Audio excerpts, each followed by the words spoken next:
Welcome to the How to Scale Commercial Real Estate Show. Whether you are an active or passive investor, we'll teach you how to scale your real estate investing business into something big.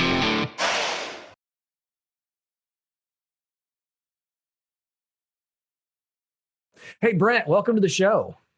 Thanks for having me, Sam. It's good to be on How to Scale Commercial Real Estate. Man, it's a pleasure to interview you. I know you live in sunny Colorado, and we are just thrilled to have you on today. I guess if you can just give us a brief overview of where you started in real estate, where you are now, how you got there, and we'll just load up with questions along the way. So the floor is yours. All right. Well, stop me anytime because I get a little carried away. And first of all, just the fact that I'm on camera, my mom always told me I had a face for radio. So this is a little new to me. So I'm going to try and bear with it. But where I started in real estate, graduated high school 2004, always wanted to be a real estate rock star. And I didn't know why. I just knew everybody that was somebody was in real estate. So here I am, bought my first house in 2007. It quickly turned into a rental, and I went through the school of hard knocks with that. I rented it out to the guys that paid the most, didn't always have the best credit. Went through three trashes, never had to actually had to evict one time, and went through all that. And then you know what happened in 2008, which was craziness. And I ended up joining the military in 2009 to go back to school and change my life. Because what was I doing? I was like in real estate. I just got my real estate license in 2007 as well. And then I always just had a burning passion. Like I need to get back into real estate. You know, I was deployed a couple of times with the military in Germany. So that kind of put things on a hold. I didn't know anything about virtual investing. So fast forward to 2013, I'm back in the States, back in Florida, and start investing, start wholesaling houses actually, and buying rentals at the same time. And, you know, that was going okay. It was really tedious, lots of competition. I hired a coach because I wanted to scale this thing. I didn't want to just, haphazardly do deals. And I also wanted to get out of the military. That 8.5 years was a lot. I was gone half the time. So I started wholesaling houses. And then I remember my coach telling me, don't even do anything with the vacant land. So I would throw away the vacant land parcels basically, because I was mailing the tax delinquent lists and other lists.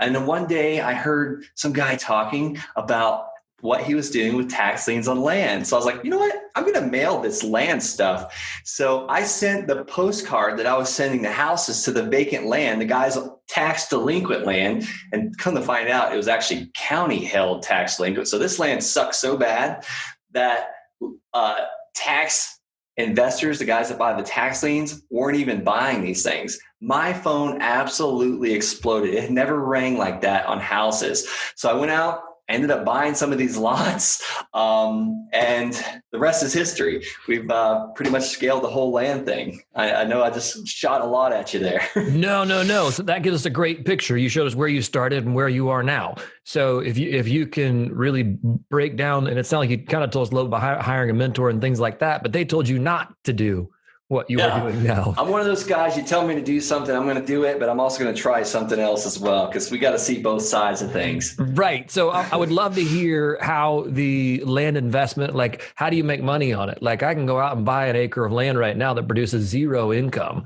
And I've got nothing more than a negative sign in my bank account and an acre of land. So that's why I love land. Everybody thinks that. Everyone is passing the deals that I'm snatching up because they're running to those stinky cat pee houses or buying those apartment complexes that need in D or C and B areas. I am taking all those land deals and we're just gobbling them up at massive, massive discounts. We're helping the sellers because they don't want it anymore. And then we're turning around and making it affordable to the masses by offering seller financing. You know, Ford F-150, one of the best-selling trucks in America. I think I took that from their commercial, actually. They do not discount those trucks, but they make it easily affordable for the masses. You go in the Ford, you're leaving with a vehicle, hopefully, right. unless your credit score is like 300 or something. I don't know if that's a thing. But that's what we do with our land. I buy it at massive discounts and turn around and seller finance it. So let's talk about, how the heck did we do that? So I mail the first postcard to these people and my phone blows up. I didn't even return all those phone calls, by the way, but I ended up buying 2 parcels almost simultaneously. And I just want to kind of share a quick story of the first 2. They were both non-buildable parcels of land. So not only is how the heck can I make money with this land because there's no house on it, no one's going to rent it from me, and you can't even build on it. Like, how do you make money from something like that? So the first seller I met, he told me about this parcel of land. He had traded it like many, many years ago for some tax work. He was a CPA. So he traded this piece of land for back payments that he was owed on taxes. So I go and look at this land and I am just fascinated by how beautiful this land is. But the reason why it's not buildable is because there's only one ingress and egress. The firefighters cannot go in there to put out a fire. They could get pinned down, basically. So they had to build another road across the railroad tracks. So long story short, I get this property under contract for $285. Wow. $285. It's actually 2 buildable lots side by side. And I had no clue what it was worth. No clue. So me and my wife went and looked at it. It was about an hour away from our house. We're coming back and I see a real estate office about a mile down the road. And I call this real estate office and it's a Saturday and thank God a realtor answers. So I was like, hey, I got this piece of land. I'm thinking about buying it. I told her the road it was on. She knew exactly what I was talking about. She's like, yeah. And she explained to me why it wasn't buildable. I said, okay, here's the thing. How fast can I sell this, or what price would it need to be to sell this thing in like 30 days? I need to sell it fast because, I was broke. And this is right around 2016 timeframe. I was spending basically grocery money. We had just had a brand new baby. So I could not have $285 locked up in a piece of land. I know that sounds pathetic, but that's me. That was me. Hey man, that's honesty. And that was just 4 years ago. Yeah, not too long ago. So I was a broke joke 4 years ago as an Army officer, by the way, which is like we were just spending money like too much. Sure. The check rolls in every month. We were spending as fast as it would roll in. Right. So this realtor says, yeah, we could probably put it on the MLS for about $10,000 and sell it in about 30 days. And I was like, you're kidding me, right? And she goes, no, maybe give or take, 45, 45, maybe 50 days. And I was like, okay. So I hung up with her and I'm talking to my wife. She's like, she said $10,000. And she calls back. I was like, wow, she's a good real estate agent. So she goes, hey, would you be interested in selling this parcel of land to me?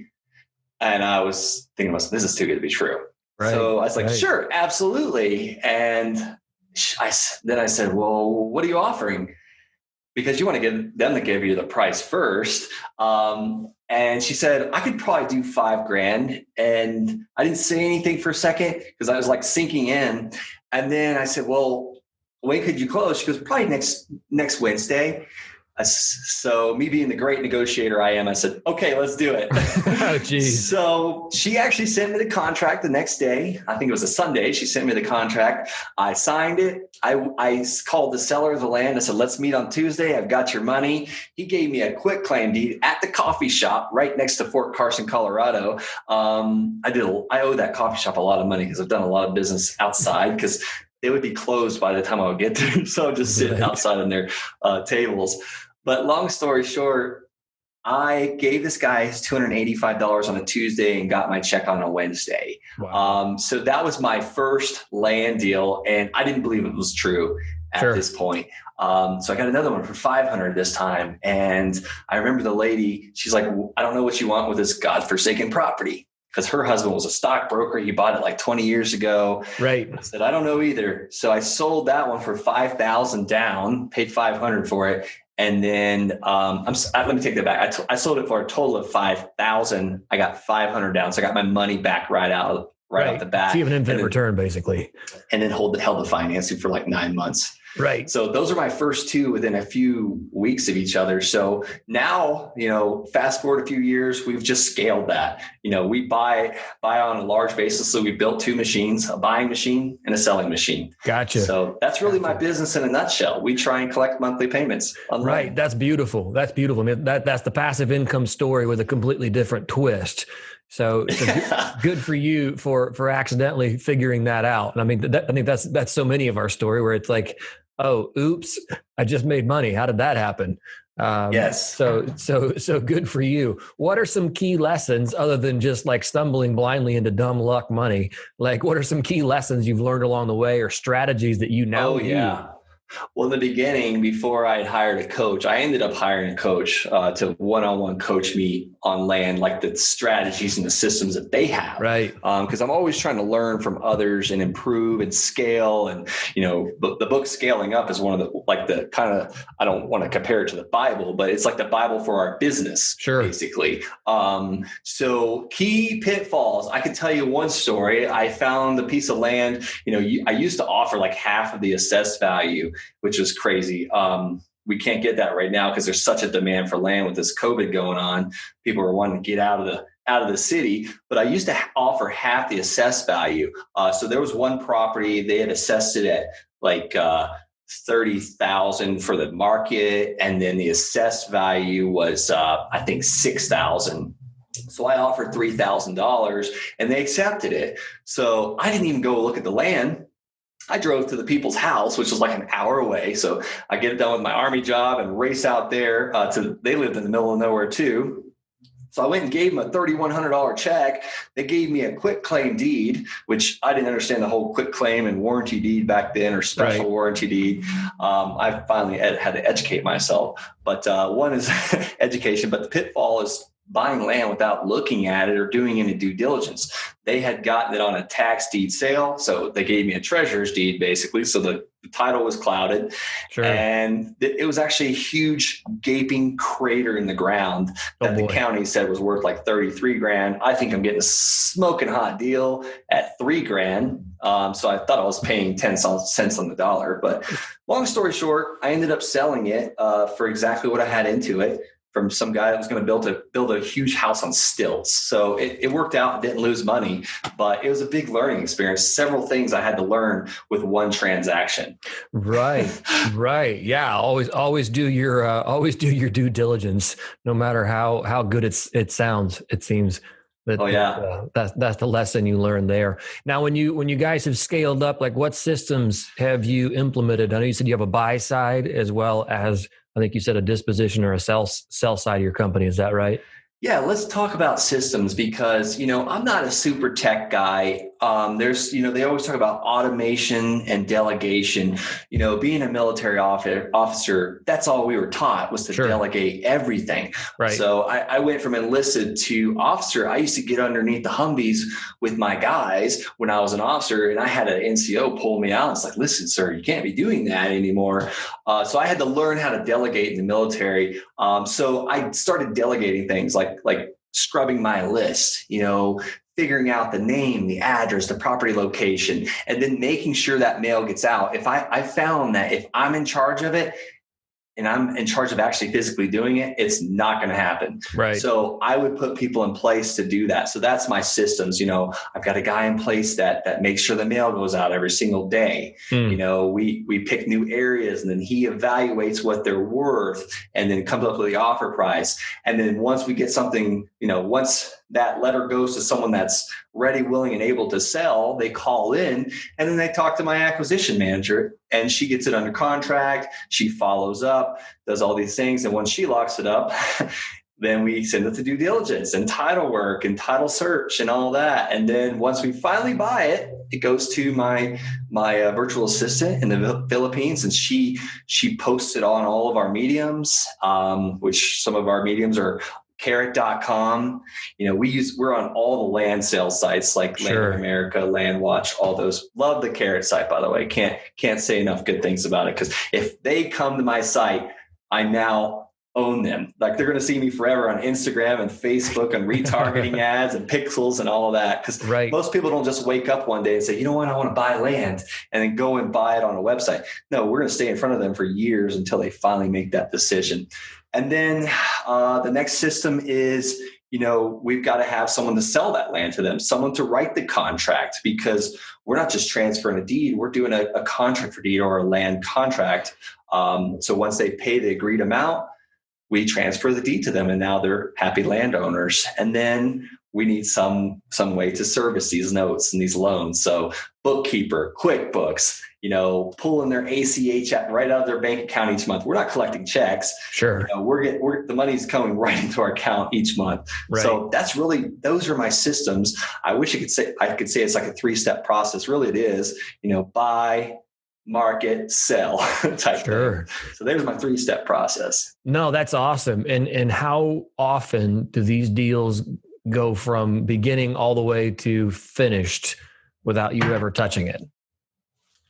So in the beginning, when I only had a couple parcels of land, it was just me, and I would try and buy and sell within 30 days. Sure. Get money coming in. Now we're continuously buying. So some of those properties, they get kind of put, on the back burner, like, hey, we got to schedule photography. We got to do this. So on average, I would say around 2.5 months from the time we buy a parcel of land to the time we get a down payment and a doc fee. Gotcha. Now, lately, we actually sold so much property so fast, we didn't increase the ramp up on the buy side fast enough. So we had actually got someone a contract that we just pre-sold to buyers. So, it's anywhere from, before we even purchase it, we've got money coming in for this parcel of land, or, within a couple months. Now, if we have a property too long, there's a problem. We're probably asking too much for it. Gotcha. I guess to reiterate or maybe clarify the question, that was an awesome answer, but a little clarification.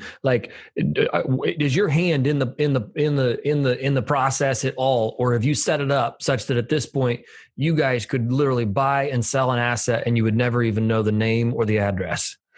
No, I still see the stuff we're buying. Okay. My land sales specialist is in the next room. Gotcha. So she tells me all the time, hey, I just sold this one. I just sold that one. So a lot of updates. And then we have a weekly call where I look at myself as like the motivator a lot of times, like, have you tried this or tried that? Sure. So I'm not touching anything physically. Right. But I'm still in it. I like it. So I don't want to be completely out of it. Sure. But most of the time, they're just telling me what happens. Right. And that's beautiful. I mean, that's a golden nugget. You want to be the guy that they're reporting to. Hey, this is what's happening. I do have a very nuts and bolts question, which is, how are you guys setting pricing? Like, how have you turned that over to somebody? Like, as far as the buy price? Because it sounds like you guys are making offers without your eyeballs seeing it, without you really being involved. Yeah, all day long. So what's your algorithm for that?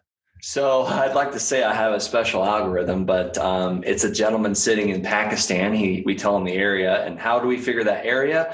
We ask Helen next door, hey, what are our buyers asking for? She tells me El Paso County, Colorado. I say, where exactly? She says Peyton.